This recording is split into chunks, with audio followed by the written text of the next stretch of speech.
Gordon was cross. Why should Henry have a new shape, he grumbled. A shape good enough for me is good enough for him.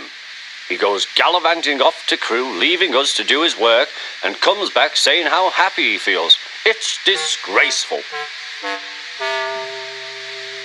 And there's another thing. Henry whistles too much. No respectable engine ever whistles loudly at stations.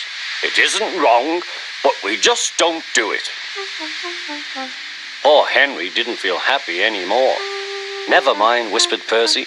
I'm glad you're home again. I like your whistling. Goodbye, Henry, called Gordon. We're glad to have you with us again, but remember what I said.